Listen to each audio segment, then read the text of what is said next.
tidak mau i'timad hanya kepada perasaan di dalam mentaati Allah Subhanahu wa taala. Kenapa kata beliau? Li'anni la adri al-khaira fima uhib aw fima akrah.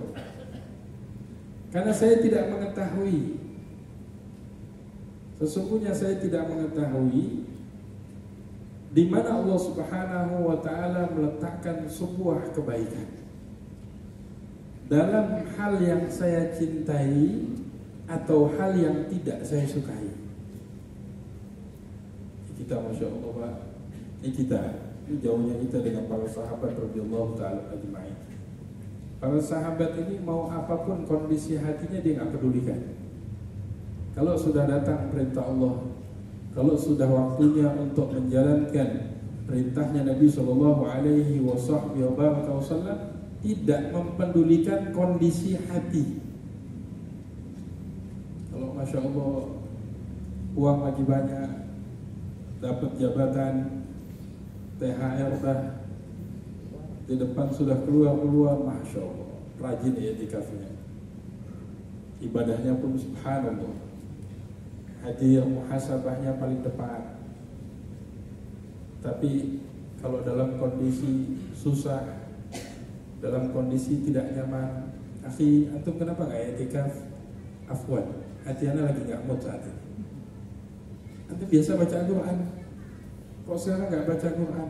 Afwan Ustaz, hati anda sedang tidak nyaman. Ustaz jangan banyak ngomong di depan anda. Kondisi sedang syiddatul nu'as Ustaz, kondisi dalam kondisi sangat-sangat ngantuk Ustaz. Subhanallah. Sayyiduna Umar bin Al-Khattab radhiyallahu ta'ala anhu, Amirul Mu'minin, yang mendapatkan tarbiyah dan bimbingan dari Nabi kita Muhammad sallallahu alaihi wasallam. Muallimnya langsung Rasulullah sallallahu alaihi wasallam. Beliau mengatakan dengan tegas, "Ma ubali ala ayyi halin asbahtu." Apa kaitannya hadirin yang mulia dengan ridha dengan ketetapan Allah?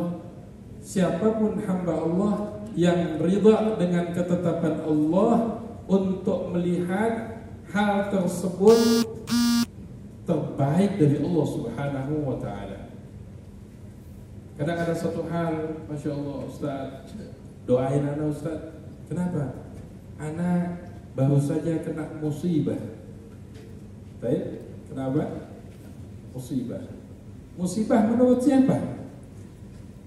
Menurut antum ya akhi. Apakah musibah ini betul-betul musibah menurut Allah dan Rasulnya? Tidak ada yang mengetahui kecuali Allah dan Rasulnya. Begitu juga datang, alhamdulillah Ustaz, ana dapat nikmat, Allah berikan ana rezeki yang banyak. Baik, menurut siapa yang rezeki? Menurut antum. Belum tentu menurut Allah dan Rasulnya. Seorang mukmin yang baik, yang ridha bi qada'illah, ridha dengan ketetapan Allah Subhanahu wa ta'ala, tidak terjebak di dalam mentaati Allah melihat kondisi hati, tidak. Tapi dia melihat perintah Allah Subhanahu wa ta'ala. Di dalam perintah Allah pasti ada kebahagiaan, di dalam perintah Allah pasti ada kesuksesan, di dalam sunnah Rasulullah pasti ada kejayaan. Tidak mempedulikan kondisi hatinya, terus mentaati Allah Subhanahu wa ta'ala. Kalau dalam ilmu tasawuf, bahkan Al-Imam Ibnu Athaillah Sakandari dalam kitab Hikam banyak menjelaskan bil ma'ani dengan makna yang serupa. Orang yang rajin ibadahnya ketika musim dingin, namun musim panas gak mau ibadah, dia belum menyembah Allah Subhanahu wa ta'ala, masih menyembah musim namanya. Yang rajin ibadahnya di malam hari, nanti udah di siang hari, lepas subuh sampai sebelum maghrib, billahi taufiq wal hidayah. Ingat, hati-hati, jangan terjebak khawatir kita belum menyembah Allah Subhanahu wa ta'ala. Maka Sayyidina Umar dengan tegas beliau mengatakan apa? Ala ma uhib atau ala ma akrah, li'anni la adri al-khaira fi ma uhib atau fi ma akrah.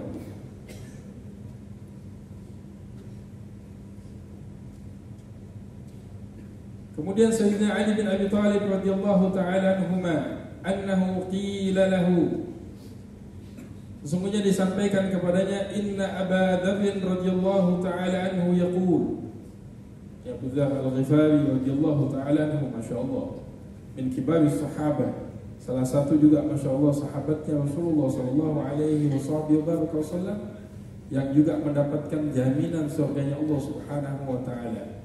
Ya, apa ucapan beliau yang dikenal dalam banyak riwayat? Al-faqru ahabbu ilayya minal ghina.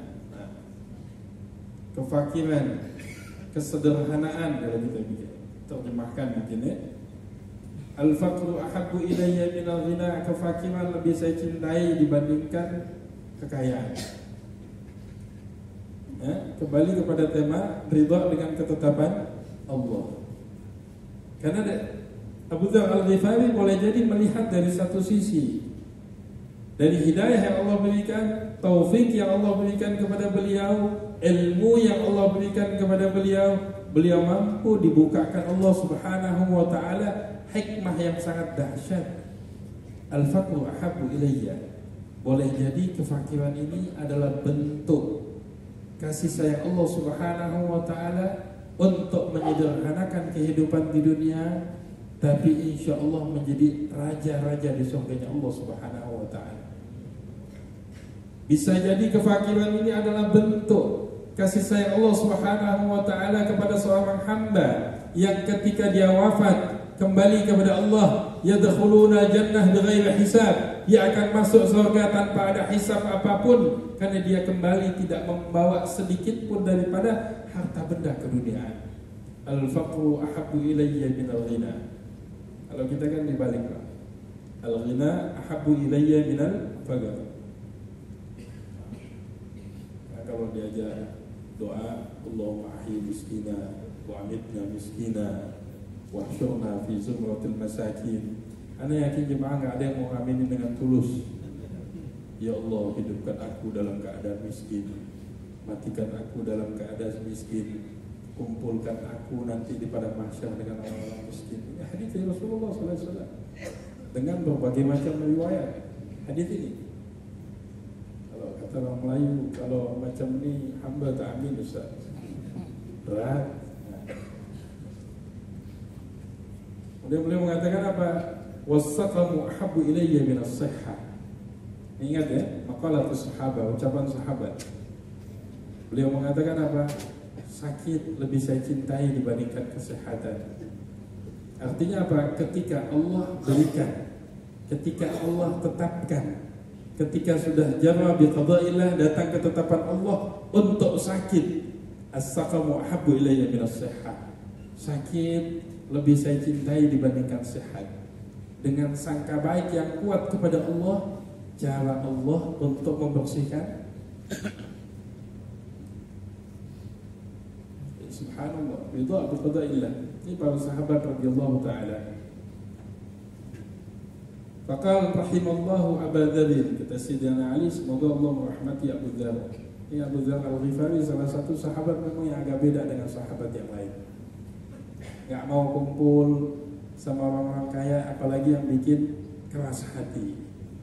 Ya, datang kunjungan ke orang kaya, orang kayanya enggak mau bicara agama, enggak mengingatkan kepada Allah. Yang datang pun enggak ada niat dakwahnya, yang dilihat hanya kemewahan rumahnya saja. Ini hati-hati Pak, para alim ulama mengatakan ini bisa mengeraskan hati. Obatnya, kembali dari situ, kunjungi minimal 25 rumah orang miskin. Kalau enggak, kita akan merasa kita orang paling miskin di dunia, padahal Allah sudah Subhanahu wa ta'ala berikan banyak nikmat kepada kita. Amma ana fa'aqul, kata Sayyidina Ali bin Abi Thalib, Amirul Mukminin yang keempat, radhiyallahu ta'ala anhu, karamallahu wajhah. Apa beliau mengatakan? Man ittakala ala husnil ikhtiyar lillah lahu lam yatamanna anna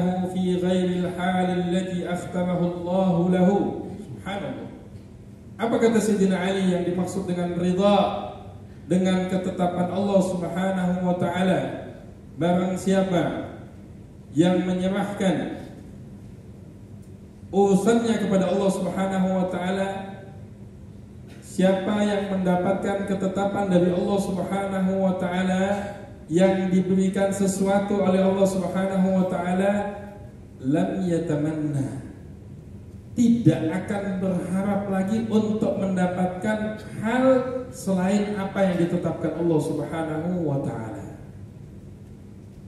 Kasih disederhanakan hidupnya dalam kondisi sudah ikhtiar, Pak, sudah bekerja, sudah usaha. Dasarnya istilah orang tahu udah pontang-panting sana kemari udah. Tapi enggak juga cair tuh proyek, uang juga dapatnya juga masih, Masya Allah. Ketika Allah sudah tetapkan seperti itu, lam yatamanna. Seorang mukmin yang ridha dengan ketetapan Allah, dia enggak berharap selain daripada apa yang ditetapkan Allah Subhanahu wa taala. Sampai dijelaskan dalam hadis qudsi, inna lillahi ibadan, Allah punya hamba-hamba yang tidak ada yang cocok baginya kecuali disederhanakan hidupnya. Allah bilang dalam hadis qudsi, lau aghlaituhu, kalau aku kayakan dia, kata Allah, dia pasti akan kufur kepadaku. Dan dari hamba-hamba Allah ada yang Allah kayakan, yang Allah Subhanahu wa taala jelaskan, kalau aku miskinkan dia, kalau aku fakirkan dia akan kufur kepadaku. Tidak ada hadis juga menjelaskan kadal faqru an yakuna al-kufra. Berapa banyak kefakiran yang mendekatkan kepada kekufuran. Artinya apa? Ketika seorang hamba Allah Subhanahu wa taala diberikan nikmat menjadi orang kaya, subhanallah. Ini cara Allah Subhanahu wa taala, sangka baik kepada Allah. Allah ingin harta tersebut digunakan di jalan Allah Subhanahu wa taala, diinfakkan di jalan Allah Subhanahu wa taala, disedekahkan di jalan Allah Subhanahu wa taala, dan kita manusia melihatnya sangka baik. Fulan insyaallah layak dan dia punya kekuatan untuk menggunakan hartanya untuk perjuangan agama Allah Subhanahu wa taala.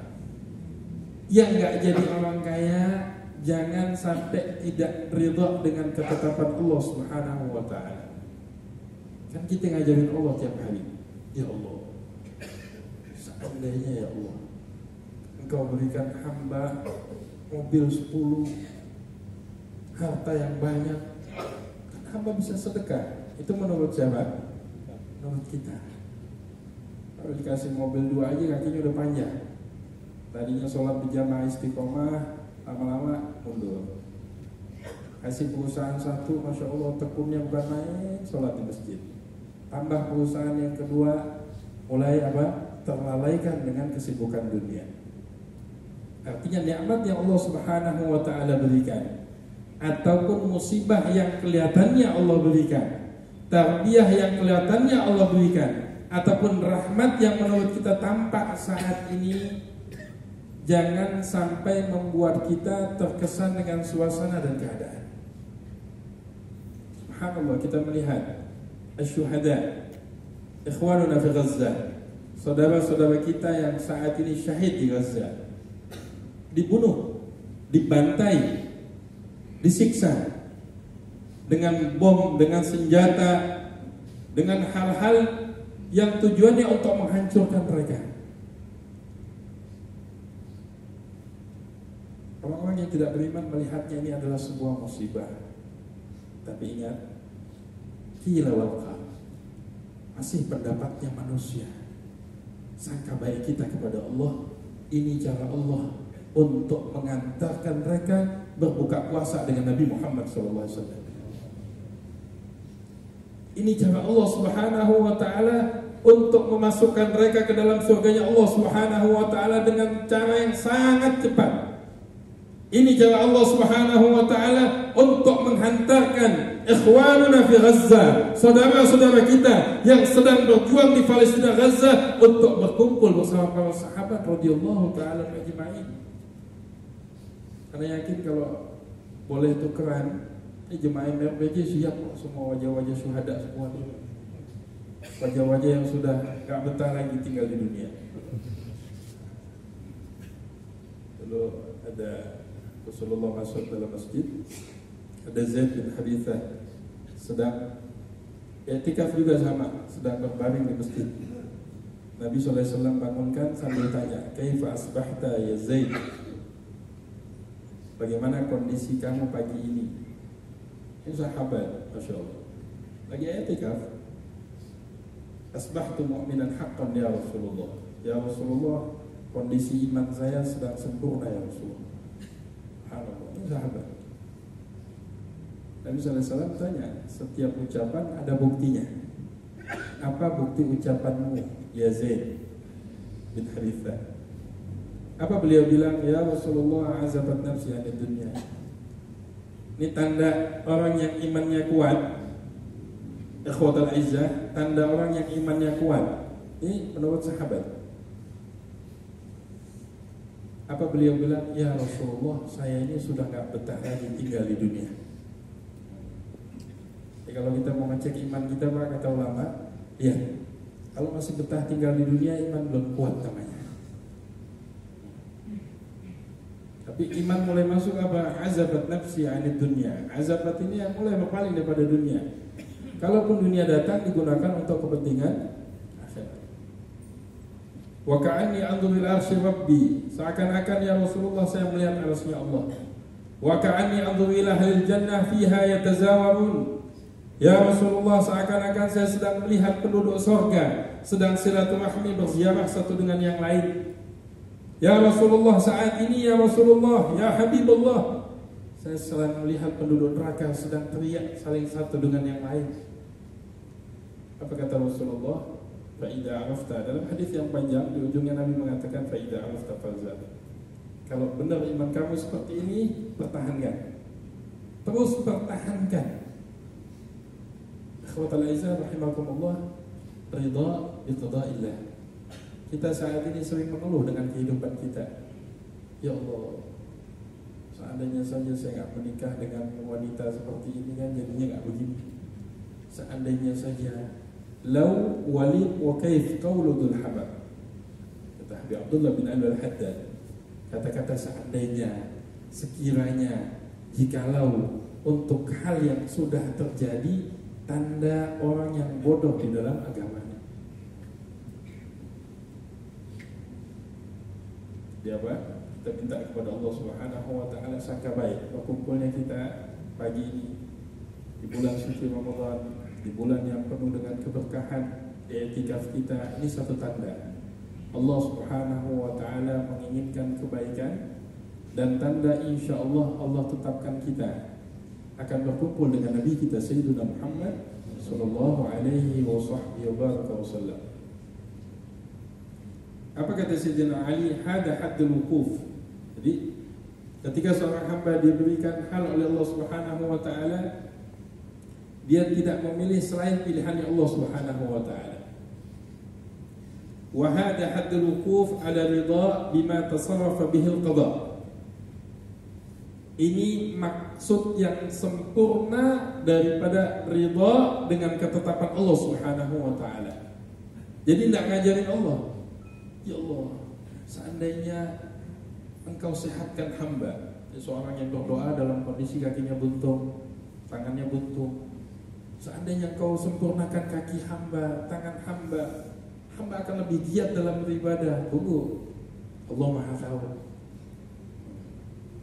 Dengan dibuat seperti itu, Allah ingin dia terjauh daripada ribuan kemaksiatan yang Allah dengan ilmunya tahu dia akan kerjakan.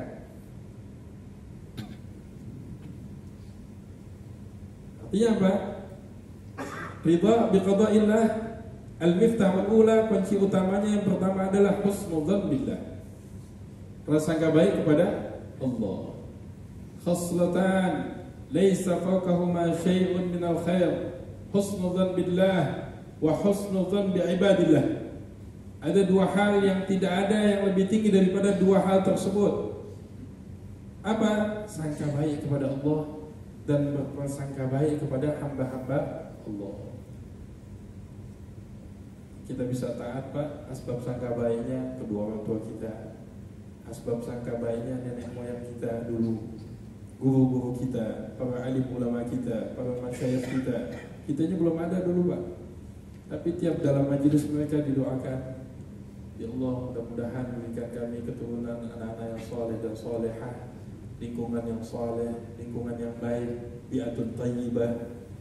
Maka Masya Allah dengan sangka baiknya, dengan sebab doanya, bahkan subhanallah dengan dahsyatnya sangka baiknya Nabi kita Sayyiduna Muhammad sallallahu alaihi wasallam, Islam berkembang saat ini. Ya Masya Allah. Hari kita ngelihat langsung di Mekah Madinah di bulan Ramadan, jemaah terbesar dalam catatan sejarah Saudi Arabia, hampir 500.000 yang melaksanakan ibadah umrah. Dalam kondisi ekonominya sangat memprihatinkan. Cara orang Indonesia, aduh Pak Ustaz, daya beli masyarakat lemah, pedagang UMKM banyak tutup, tapi yang pergi umrah makin banyak. Aduh Ustaz, properti pada nggak laku, yang beli rumah tiap hari ada. Sangka baiknya Allah Subhanahu wa ta'ala tidak bisa dibatasi dengan kekuasaan apapun.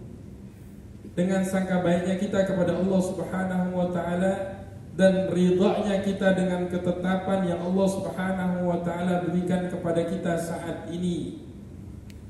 Dalam catatan, Allah tidak ridha kepada kekufuran hamba-hambanya. Ini menjadi sebab Allah Subhanahu wa ta'ala jadikan hal yang tidak baik insya Allah menjadi baik. Dan Allah Subhanahu wa ta'ala menginginkan kepada kita untuk melatih hati kita selalu dan selalu sangka baik kepada Allah Subhanahu wa ta'ala. Karena ridha dengan ketetapan Allah adalah bentuk, salah satu bentuk daripada amalan hati. Ini gak kelihatan dan gak ada bentuk wajahnya Ustaz. Ini wajah-wajah yang ridho dengan ketetapan Allah, nggak ada yang tahu. Bisa jadi orang yang kelihatannya tertawa, terbahak-bahak, ketawa, atau di masyarakat dianggap kayak nggak punya otak. Bisa jadi Masya Allah hatinya senyum, senang dengan apapun keputusan Allah yang diberikan kepadanya. Di tengah kesederhanaan hidupnya, ataupun di tengah kemiskinan yang sedang dia jalaninya, dia bisa tersenyum, dia bisa berbahagia, dia bisa bersyukur kepada Allah. Dia bisa mengatakan ana aghnan nas, saya di kampung ini adalah orang yang paling kaya, dengan segala nikmat yang tidak putus-putusnya yang diberikan Allah Subhanahu wa ta'ala.